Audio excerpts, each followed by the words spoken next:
گفتگو کی اور جو ریحان اعظمی صاحب نے سلمان اعظمی صاحب کے بارے میں پوری بتایا، اس کو میں چاہوں گا کہ وہ ایک دفعہ ہم سن لیں، ضرور، پھر اس کے بعد بالکل، میں آپ پھر اسی پہ بات کریں گے۔ ڈاکٹر ریحان اعظمی صاحب کا یہ پیغام سنتے ہیں۔ بہت شکریہ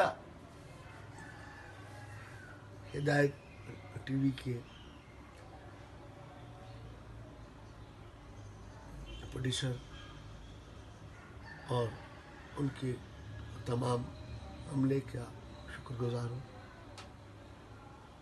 آپ نے پوچھا کہ سلمان اعظمی کے زندگی کے ویئر اباؤٹس کیا رہے، تو میں یہ عرض کروں کہ سلمان اعظمی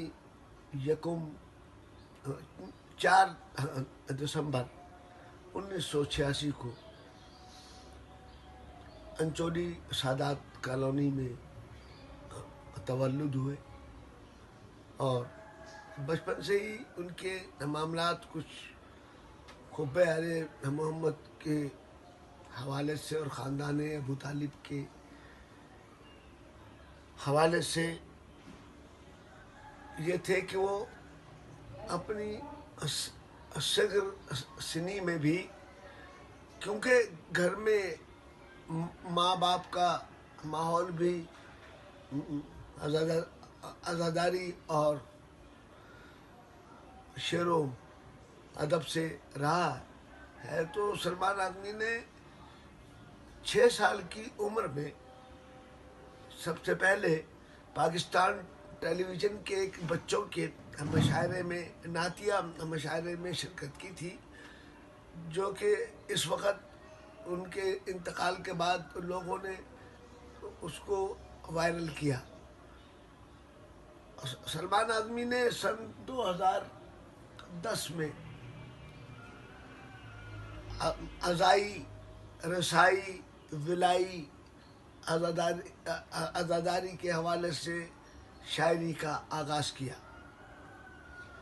اور ظاہر ہے کہ اس وقت ان کے پیچھے ان کے باپ کا ایک نام تھا، تو لوگوں نے اس چیز کو بہت جلدی محسوس کر لیا، اور بہرحال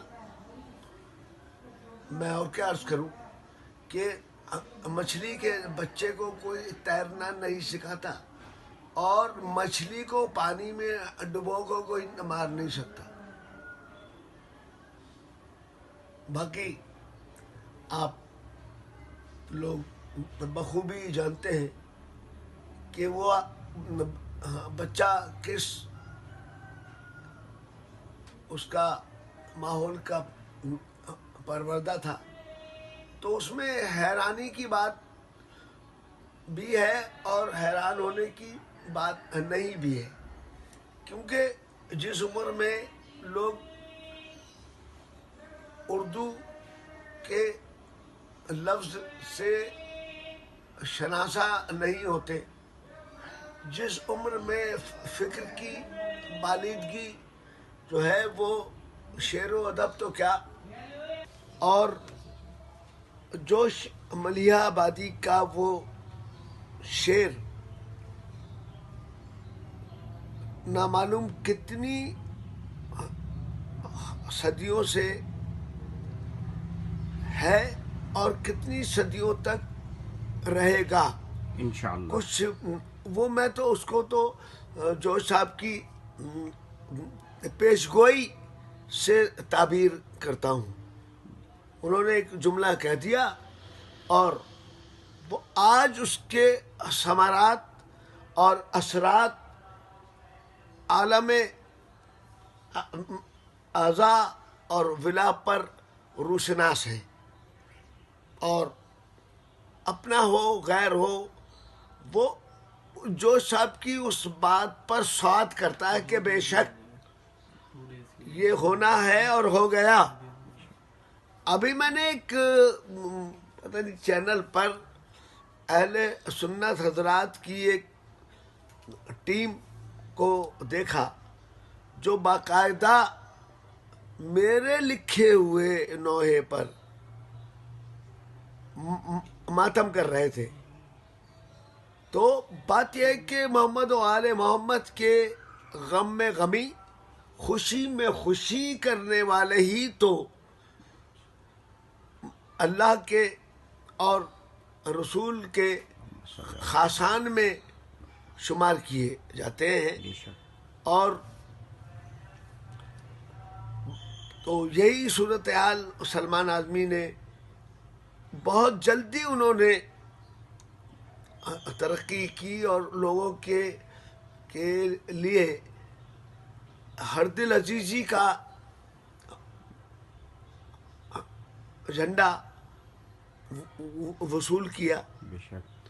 اور وہ لوگ، وہ شعراء جس میں بھی شامل ہوں، اس بچے نے کچھ شعر تو ایسے کہے کہ میں باپ ہونے کے باوجود اور عالمی شہرت لینے کے باوجود مجھے سوچنا پڑ گیا کہ یہ مصرع میں نے کیوں نہیں کہا. ماشاء اللہ ماشاء اللہ.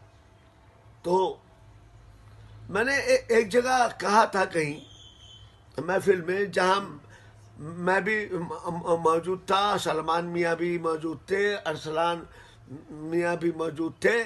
تو پہلے ارسلان نے پڑھا، اس کے بعد سلمان نے پڑھا، اس کے بعد میں نے پڑھا. لیکن مجھے وہاں جا کر مائک پر بولنا پڑ گیا کہ میرے بچے کتنی ہی بہتر شاعری بعد میں کر رہے، لیکن میرے بچوں کی شاعری مشکوک ہوگی کہ میاں باپ نے لکھ دیا ہوگا.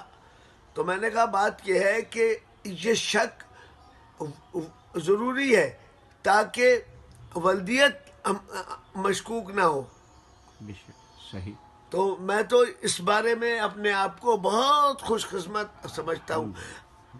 اچھا، وہاں لندن میں ہمارے دوست ہیں ڈاکٹر عامر، ٹھیک ہے. وہ بھی غالباً اسی چینل پر ہوتے ہیں. جی جی.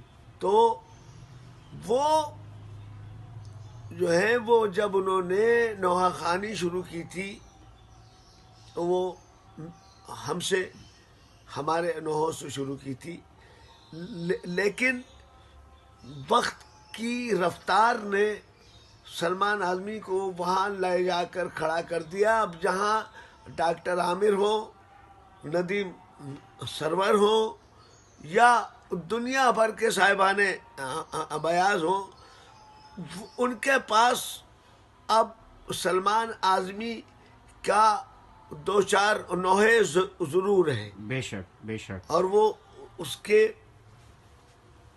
کو اچھا، اور کچھ لوگوں نے میری عدیم الفرصتی کی وجہ سے سلمان اعظمی سے رابطہ کر لیا، اور ماشاءاللہ اس نے بھی ان نوحہ خانوں کو، ان منقبت خانوں کو مایوس نہیں کیا اور معیار کو بھی برقرار رکھا. سلمان میاں نے شاعری بہت چھوٹی ایج میں شروع کی تھی. جیسے میں نے ابھی عرض کیا کہ مچھلی کے بچے کو تیرنا کوئی نہیں سکھاتا، اور یہی میرے بچوں کے، اچھا میرے 3 صاحبزادگان ہیں، سلمان اعظمی، معصوم اعظمی اور ارسلان اعظمی. معصوم اعظمی مخصوصی پر کبھی شعر لکھ کر اور واٹس ایپ پر یا فیس بک پہ ڈال دیتے ہیں، لیکن باقاعدگی سے شاعری نہیں کرتے. سلمان اعظمی اور ارسلان اعظمی باقاعدگی سے شاعری ذکر آل محمد کے حوالے سے کرتے ہیں. اور ارسلان صاحب جو ہیں وہ بھی یعنی کہ شاعری کی ساری اصناف پر ان کی نظر ہے. لیکن سلمان اعظمی نے سوائے ذکر آل محمد کے کچھ اور کیا ہو تو میرے علم میں نہیں ہے، کیونکہ اکثر یہ ہوتا تھا کہ وہ جب کہیں لکھتے ہوئے جہاں انہیں کبھی مشکل ہوتی تھی یا کسی لفظ کے میننگ پوچھنے ہوتے تھے تو وہ میرے پاس اس وقت آتے تھے، پاپا یہ کیا، اس کے کیا میننگ ہے، یہ کیسے، میں کیا یہ لفظ استعمال کر سکتا ہوں؟ تو اگر ایسی بات ہوتی تھی تو میں ان کو سمجھاتا تھا کہ بیٹا یہ نہیں، یہ اس طرح لکھا جائے گا۔ تو اب انہوں نے ویسے تو بچپن میں سے ہی بڑی چھوٹی عمر میں 6-7 سال کی عمر میں ہی ان کے اندر یہ شعور بیدار تھا، لیکن باقاعدگی سے انہوں نے شاعری جو شروع کی ہے وہ سن 2010 میں، اور بہرحال اور وہ جو کچھ ان کی تخیلات تھے وہ آپ تمام دنیا بھر کے مومنین اس سے واقف ہیں، اور بہرحال ان کا سانحہ ارتحال اچانک۔ اچھا، یہاں میں ایک بات اور عرض کرتا چلوں، مختلف چینلز نے ان کی علالت کو طولانی کہا ہے، نہیں، ان کی علالت بہت ہی مختصر وقفے میں تھی، اور اس کے بعد وہ اپنے خالق حقیقی سے جا ملے۔ ائمہ طاہرین کی حب نے انہیں ایسے لفظ عطا کیے کہ جو اس ایج کے بچوں کو سے بولے بھی نہیں جاتے۔ نہیں، میں ایک بات یہ عرض کرنا چاہ رہا تھا کہ شاعر بنایا نہیں جاتا، بنا ہوا آتا ہے، اور جیسے کہ حدیث ہے کہ الشعراء تلمیذ الرحمن، شاعر اللہ میاں کا شاگرد ہوتا ہے، بے شک، تو اس میں صرف آپ کو نوک پلک سنوارنی ہوتی ہے، باقی تخیل تو شاعر کا ہی ہوتا ہے۔ بے شک، بے شک، تو بات یہ ہے کہ میرے دونوں بچے، ارسلان اعظمی بھی، سلمان اعظمی بھی، ابھی عمر کی نا پختگی میں بھی تخیل کے حد سے پختہ کار ہیں۔ ماشاء اللہ۔ اور جیسے کہ آپ نے گفتگو سنی ڈاکٹر ریحان اعظمی صاحب کی، جو اپنے فرزند کے حوالے سے بیان فرما رہے تھے، وہ تمام گفتگو جو ظاہر ہے ہم اس کے بارے میں جانیں گے۔ جناب اسلم ہاشم صاحب ہمارے ساتھ موجود ہیں، ان سے ہی جان سکیں گے کہ وہ کس طرح سے دیکھتے ہیں ایک باپ کی اپنے بچے کے حوالے سے گفتگو اور ایک شاعر کے حوالے سے۔ اس وقت جو گفتگو ہم لوگ نے سنی ہے وہ تو ظاہر ہے ایک اس میں پدرانہ گفتگو، باتیں بھی شامل تھیں، جذبہ شامل تھا، اور بحیثیت شاعر کے بھی انہوں نے سلمان کو، لیکن اس میں 2-3 باتیں ایسی ہیں جس پہ میں چاہوں گا کہ اگر آپ کی اجازت جی میں بولوں۔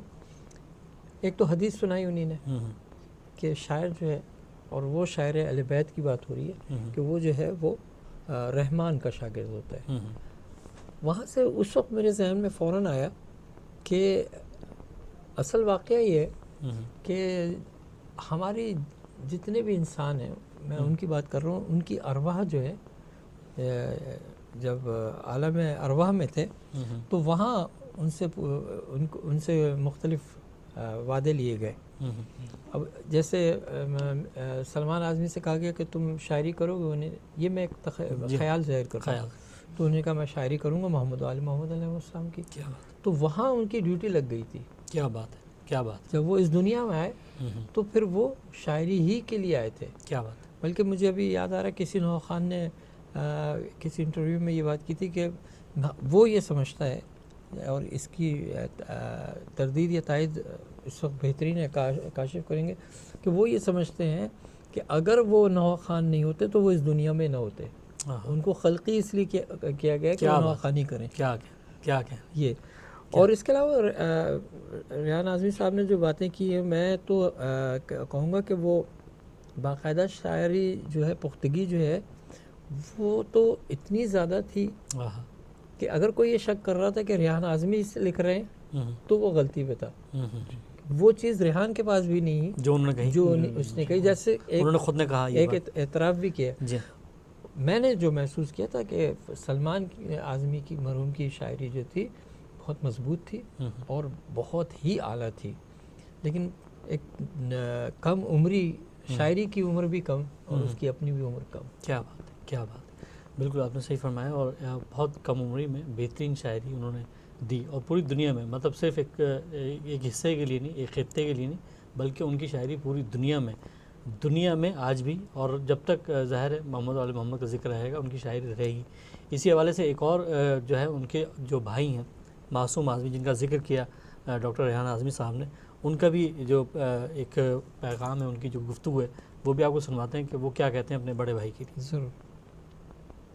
سلمان میرا بھائی میرے لیے ایسے ہی تھا جیسے یہ میرے والد، میرا بڑا بھائی میرے باپ کی طرح ہی تھا، اور ہم سب کا سہارا تھا. جب سے پپا کا یہ آپریشن ہوا ہے، پپا جب سے بستر پہ ہیں، تو اس نے ہم سب کو ایسے ہولڈ کیا ہوا تھا جیسے ہمیشہ سے پپا نے کیا ہے. لیکن اچانک کیا ہوا، اس کی کیسے طبیعت خراب ہوئی، یہ آج تک دماغ ہم لوگ کو، ابھی تک ہم لوگ سمجھ نہیں پائے کہ ہمارے ساتھ ہوا کیا ہے. سلمان کو میں نے جب سے میں نے ہوش سنبھالا ہے، اپنی زندگی میں ایک دوست کی طرح تو، بہت اچھے بھائی اور دوست کی طرح تو پایا ہی ہے. اور اس کا بس وہی محمد والے محمد سے ہمیشہ سے اس کا یہی تھا کہ اوپر اس کا کمرہ ہے، یقین اس کی دیوار پہ اس کا نشان بنا ہوا ہے، ایک ہی جگہ بیٹھ کے زمین پہ صرف زندگی بھر اس نے اسی میں لگا دیا، بس لکھتا رہا، اور بس یہی کہ، اور اس کے دل میں اور کوئی خواہش ہی نہیں تھی، بس ان کا ذکر کرتا رہا. اور اگر اس کو کہیں باہر جانے کا بھی وہ تھا تو صرف کیا، کربلا کی زیارت کر لوں، ایران کی زیارت کر لوں، شام کی زیارت کر لوں. دن رات ہمارے گھر میں شروع سے پپا سے لے کے اب تک ہمارے گھر میں ذکر محمد والے محمد کے علاوہ کچھ ہوتا ہی نہیں ہے. سبحان اللہ، سبحان اللہ. اور بس میں کیا بتاؤں کہ میرے یہ 22 دن کس طرح بھائی کے ساتھ گزرے ہیں. دن رات اس میں تھا کہ بھائی بس جلدی سے ٹھیک ہو جاؤ اور گھر چلو. مگر کیا تھا، مولا کو کیا منظور تھا. اس نے پہلی دفعہ وینٹ سے واپس آ کے جب اس نے خواب بتایا تو ہم لوگ کی عقل نہیں وہ گئی، کام ہی نہیں کرا کہ کیا اس نے مولا کا معجزہ سنایا، اس کو مولا کس طرح لے کے گئے. اور بے شک جو محمد والے محمد سے لو لگا لے، اس کو پھر وہ یہاں کا ہوتا ہی نہیں ہے، پھر وہ اپنے ساتھ لے جاتے. بے شک. میں کیا بولوں کہ بھائی کا صدمہ یہ ہمارے دل میں زندگی بھر رہے گا.